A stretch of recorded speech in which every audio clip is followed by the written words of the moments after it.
네, 세 번째 판례입니다. 여러분들 명예훼손이나 모욕에 관련해서 아직까지 위헌 결정이 난 것은 없었는데요.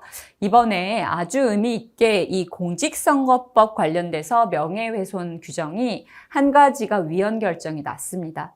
저는 2024년 판례 중에 가장 의미 있는 거 아까 민법, 형법 규정에 대한 위헌 결정도 있지만 개인적으로는 이 판례가 정말 진일보한 판례다라는 생각이 좀 들었고 앞으로 명예훼손에 관련된 많은 형법이나 정보통신망법 이용에 관한 법률에 우리가 명예훼손 규정들이 있는데 그 규정들이 위헌이 날 가능성이 상당히 높아졌다 그렇게 생각을 합니다. 여러분들 언론의 자유를 중요하게 생각하는 시민단체들이 많이 있고요. 우리나라는 상당히 사실 적시를 한 발언에 대해서도 명예훼손죄로 처벌을 하는 나라로서 좀 이례적인 엄격한 잣대를 가지고 있습니다. 그런데 벌써 그동안은 계속 합헌 결정을 내렸음에도 불구하고 공직선거법에 있는 관련 내용에 한 가지 위헌 결정이 있었다는 점에서 저는 상당히 주목해 보는 판례입니다. 교수님들도 마찬가지라고 생각을 하실 것 같고요. 그래서 오늘 이 판례 어떤 것인지 한번 정리해 드려보려고 합니다. 특히 여기에는 합헌과 위헌 쟁점이 섞여 있어서 출제되기 너무 좋고 반드시 이번 시험에 언론 출판의 자유 등의 쟁점으로 출제가 될 것으로 예상되는 판례입니다. 자, 2024년 6월 27일 날 있었고 사건 번호는 2023 험바 78 사건입니다. 잠깐 말씀드리면 이거는 판결 선고일이고요. 2023년이 접수 시점입니다. 험바 사건, 위헌재청 기각당하고 헌법소원으로 제기한 험바 사건의 78번째 접수번호를 가진 사건인 겁니다. 이해하실 수 있겠죠? 그리고 주문은 위헌과 합헌이 섞여 있다. 제목을 보면 심판 대상이 공직선거법 250조 2항 등이죠. 2항만이 아니라 다른 조문도 있다는 것이고 허위사실 공표죄와 후보자 비방죄가 문제가 됐는데 이 중에서 허위사실은 처벌해야죠. 그렇기 때문에 이 부분은 합헌입니다. 허위사실 떠들고 다니는 것은 우리가 용서할 수 없어요. 그래서 처벌하는 것이 맞습니다. 그런데 이 후보자 비방죄 부분은요. 후보자를 비방함에 있어서 허위사실이라면 문제가 없겠지만 진실한 사실로 이 사람을 공격하는 겁니다. 사실에 근거한 공격. 이것까지 명예훼손으로 처벌하는 것은 헌법에 위반된다. 표현의 자유를 침해한다 사건이에요. 그래서 요게 합헌, 요게 위헌입니다. 한번 보면 자, 두 가지 규정이 있죠. 이게 있고 쟁점이 3개 있는데 한번 볼까요?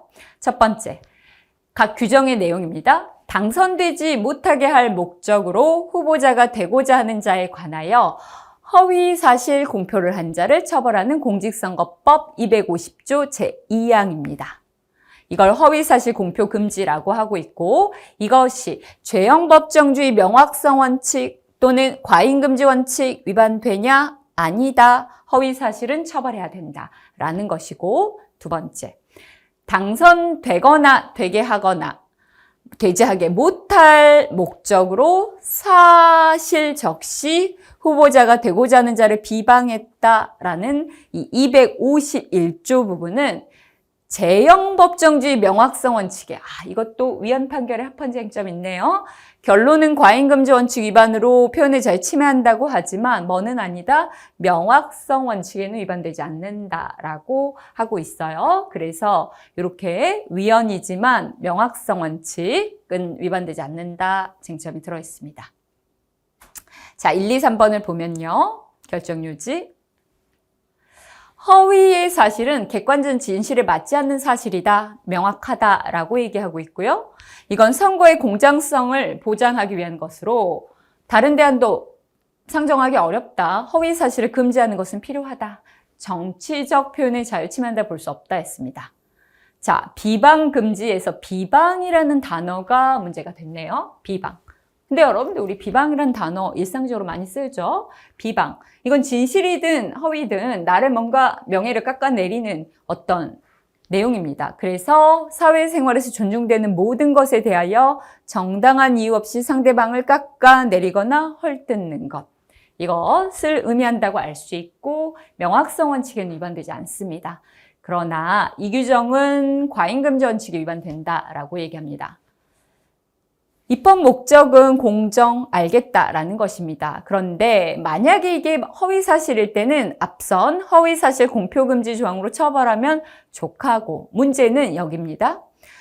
허위사실이 아닌 경우, 즉 진실한 사실인 경우라면 어떻게 해야 되냐? 뚫고 나가야 된다는 겁니다. 후보자가 되고자 하는 자는 스스로 반박함으로써 유권자들이 자기를 신뢰할 수 있게끔 설득해야 된다라는 것입니다. 여러분들이 개인 간의 진실한 사실을 공방을 펼치는 것과 지금 선거에 출마하여 대표자가 되겠다고 하는 사람에 대한 진실한 사실 적시 명예훼손은 의미가 다르죠. 그러니까 그 후보자는 스스로 그 진실한 사실에 대해서 유권자를 설득하는 노력을 해야 된다라는 것입니다. 그리고 여기에 위법성 조각 사유가 있긴 있지만 상당한 위축 효과가 발생할 수 있기 때문에 이게 있다 하여 합헌이라고 보기는 어렵다 취지로 얘기합니다. 그러면서 다시 한번 덧붙입니다. 후보자가 되고자 하는 자는 이미 자발적으로 사람들의 입방아에 오른 자라는 것입니다. 뛰어든 사람이므로 어느 정도 부정적 표현은 감수하여야 한다라는 것이죠. 이를 종합하면 이 비방금지 조항은 과잉금지 원칙에 위배되어 정치적 표현의 자유를 침해한다입니다. 물론 반대 의견도 있었네요. 그러나 여러분들은 위헌이다라고 기억을 해주시고 편시사항으로 다시 한번 너무 중요한 판례입니다. 되지 못하게 할 목적으로 허위사실 공표 처벌은 합헌이다. 두 가지 쟁점 모두 합헌이다. 그런데 사실 적시 비방죄 이렇게 외워주면 좋을 것 같아요. 사실 적시 후보자 비방죄의 경우에는 사실이라는 점에서 뚫고 나가야 되는데 입막음하면 안 된다. 과잉금지 원칙, 정치적 표현의 자유 침해다. 그러나 비방이라는 단어는 명확성 원칙에 위반되지 않는다. 이렇게 정리할 수 있겠습니다.